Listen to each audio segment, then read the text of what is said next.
In the beginning. It was a hot summer day on a long, endless stretch of road. The Newsom family are on their way to moving near some of their family to start again. Tom and Mary, as well as 8-year-old Vickie, are enduring the long journey to a hopeful destination of Tom's brother, Dan. Times had driven them from their home as they made their escape with what money they have and their few possessions dragging behind them in a trailer. Like a modern covered wagon, they head west to find a new life and a new start. Tom Newsom knows he should be heading elsewhere, but has managed to lose his way.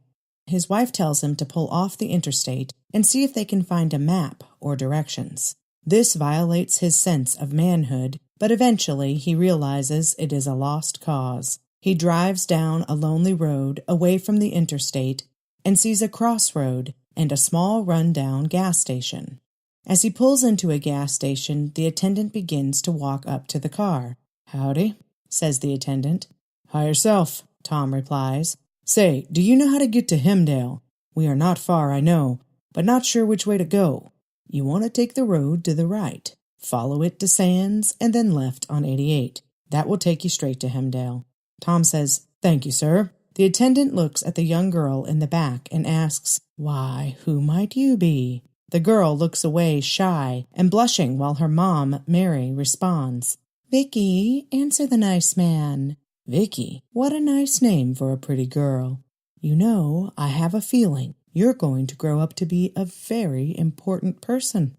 Vickie looks at the man as he intently stares back and quietly says, "Yes, indeed. You will make a huge difference in many."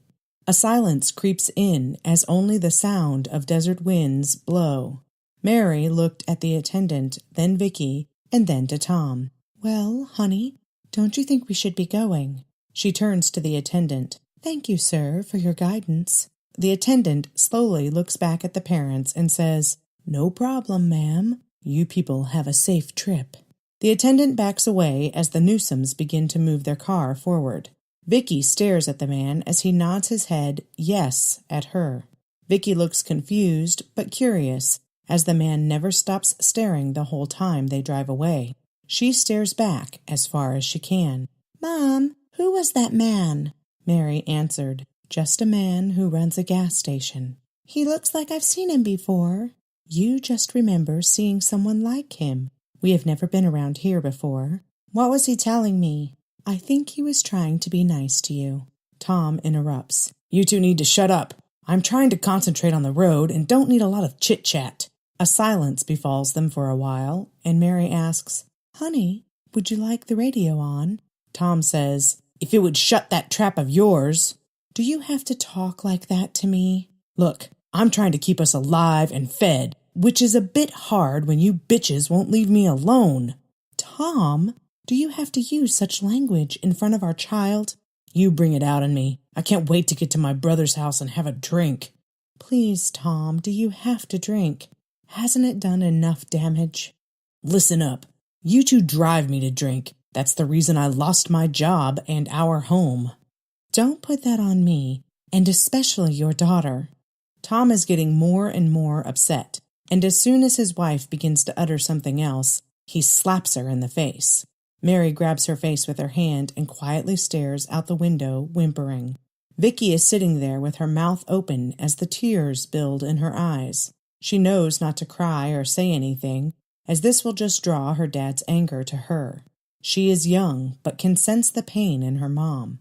The emotional tether is like an invisible connection of energy, a conduit of empathy flowing to and from them both. Hours pass, and silence is king as the air is thick with control from Tom. He is on edge, unsure of what their future holds. He knows his older brother has always been there for him. Dan has always tried to take care of Tom growing up. Dan, in poor health himself, is happy to try to help, especially since the death of his wife, and his son Derek moved out. Dan's home is quiet and inviting. Tom knows it is his safety net,